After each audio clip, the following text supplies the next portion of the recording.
Assalamualaikum warahmatullahi wabarakatuh. Perkenalkan, nama saya Halimatus Tahdiah Simbolon dengan NIM 2314040006. Di sini saya akan menjelaskan soal-soal terkait materi teorema Fermat dan Wilson, yang dimana tugas ini adalah tugas akhir dari mata kuliah teori bilangan. Langsung saja kita ke soal pertama.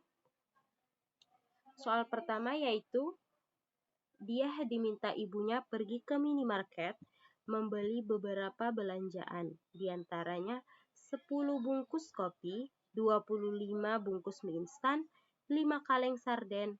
Lalu ibunya menelpon dan meminta untuk mengambil 5 kaleng sarden lagi dan meletakkan 5 bungkus mie instan. Ketika sampai di rumah, ibunya meminta untuk membalikan 5 kaleng sarden kembali. Berapa total keseluruhan belanjaan dia?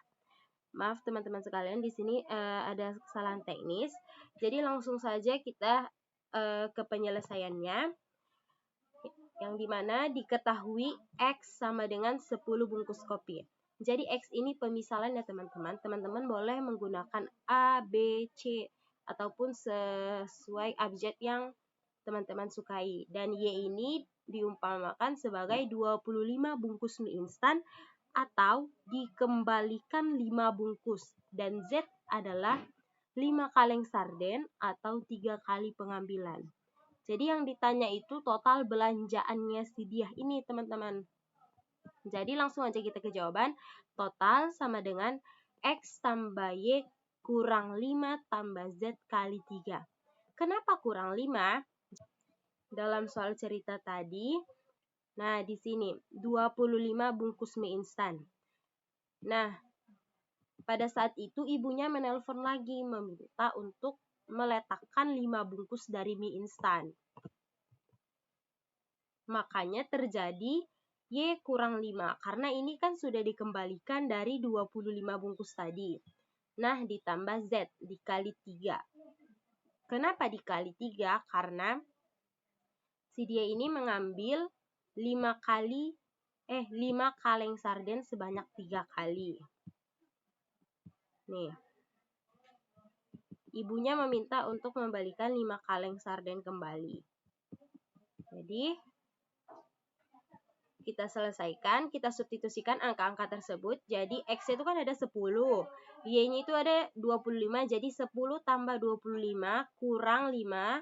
Ingat teman-teman, tadi di sini ada dikembalikan 5 bungkus dan ditambah 5 kaleng sarden dan kali 3. Di sini kali 3 pengambilan ya. Jadi 10 tambah 25 kurang 5. 5 kali 3 15. Jadi 10 tambah 25 35. Minus 5 tambah 10. Jadi 35 kurang 5 30. Turun 15 sama dengan 45. Oke, kita langsung lanjut ke soal yang kedua, yang dimana soal kedua ini berapa sisa pembagian 528 oleh 11? Nah, jadi di dalam soal kedua ini kita pertama-tama harus membuat sebuah persamaan, yang dimana langkah pertama itu persamaannya ini. 528 kongruen 1 modulo 11. Jadi ini berarti 228 ini jika dibagi dengan 11 akan bersisa 1. Nah, selanjutnya kita ke penguraian, yang dimana di penguraian ini maksudnya itu kita menguraikan dari 528 ini menjadi kongruen 5 pangkat 10 pangkat 2, 5 pangkat 2 pangkat 4 modulo 11.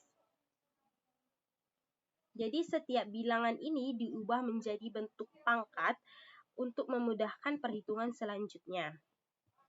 Jadi teman-teman perlu ketahui sifat kongruensi itu adalah A dikali B modulo N kongruen A modulo N kali B modulo N.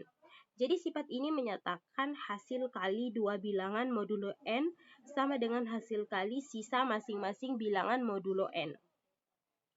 Jadi setelah dapat ini hasilnya, Ini hasilnya 510 pangkat 2, 25 pangkat 4 modulo 11. Jadi 510 modulo 11 ini kongruen dengan 1. Karena 510 dibagi 11, sisanya 1.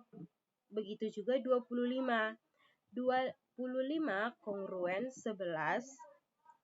25 modulo 11 kongruen dengan 3. Karena jika 25 dibagi 11 ini sisanya 3. Nah, jadi kita substitusikan persamaan ini ke sini.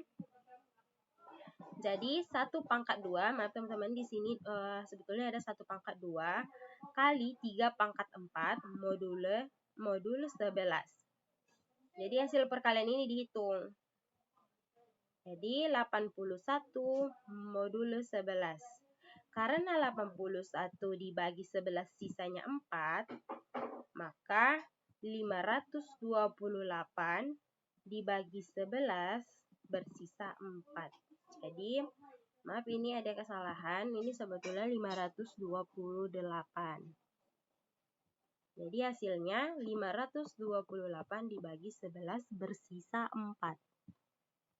Baik, langsung saja kita ke soal nomor 3, yang dimana soalnya tunjukkan bahwa 3105 ditambah 4105 habis dibagi oleh 7. Jadi di dalam ini kita menjumlahkan seperti soal nomor 2, yang dimana 3105 ditambah 4105 modulo 7 sama dengan 3105 tambah 7 kurang 3, 105 modulo 7.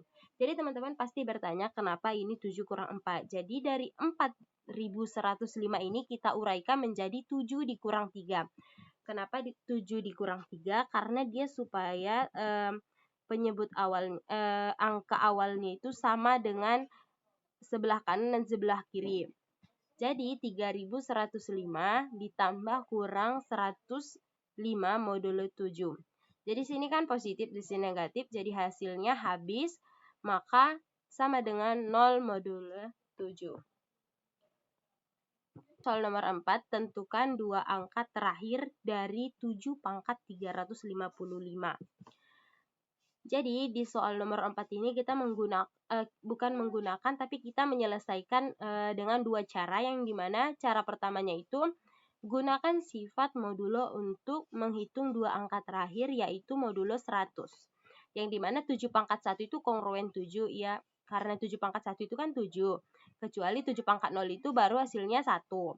Kalau 7 pangkat 1 itu sama dengan 7 mod 100. Dan 7 pangkat 2 itu sama dengan 49 modulo 100. Kan 7 kali 7 itu hasilnya 49.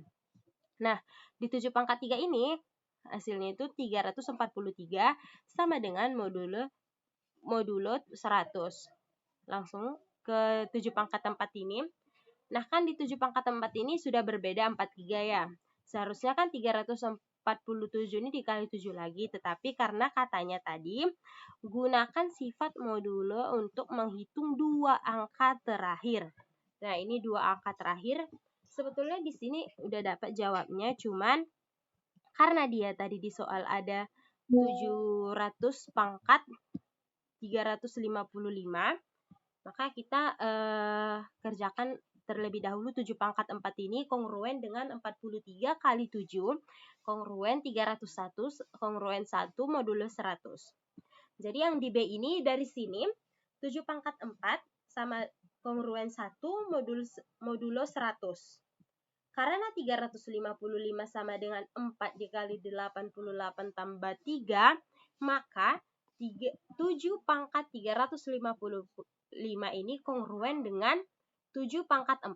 Nah, 4-nya ini dapat dari 4 dikali 88. Nah, pangkat lagi 88 kan ini sebetulnya sebadan ya. Jadi 4 dikali 88 ini kita uraikan ke sini. Jadi 7 pangkat 4 pangkat 88 dikali 7 pangkat 3. Nah, 3-nya dapat dari tambah 3 ini kongruen 1 pangkat 88. Kenapa 1 pangkat 88? Karena 7 pangkat 4 ini kan sama dengan 1. Jadi 7 pangkat 4 ini kita sederhanakan aja ke 1, dikali 7 pangkat 3, kongruen 7 pangkat 3, kongruen 43 modulo 100. Jadi dua angka terakhir ini adalah 43.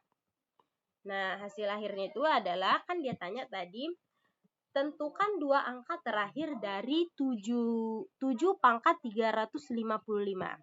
Nah, jadi dua angka terakhirnya itu adalah 43. Selanjutnya kita akan masuk ke soal yang kelima, yang dimana soalnya itu tentukan sisa pembagian 62.018 oleh 13. Jadi di dalam soal ini kita itu harus menyelesaikan itu pertama mengelompokkan angka. Jadi 62.018 mod 13 ini dibagi menjadi dua kelompok. Nah, inilah dua kelompok itu. Ini dilakukan untuk memudahkan perhitungan modulo. Jadi kita bikin dua kelompok itu 612 di dalam kurung dan 168 ditambah 2. Jadi 62.018 ini bisa ditulis sebagai ini. 612 dan 168 ditambah 2. Dan yang kedua itu kita melakukan penerapan modulo, yang dimana yang ini artinya ini kita mencari sisa pembagian dari hasil perkalian. Hasil perkalian 612 dan 168 ditambah 2 ketika dibagi ketika dibagi 13. Nah, jadi di sini kita sederhanakan 6. Jadi di sini kita sederhanakan 612 modulo 13. Jika 612 ini dibagi dengan 13, sisanya 62 modulo 13. Sebetulnya dari sini kita sudah mendapatkan hasilnya, tetapi boleh saja kita uraikan seperti ini. Jadi 62 modulo 13 ini sisanya adalah 10 jika 62 ini dibagi 13, sisanya 10.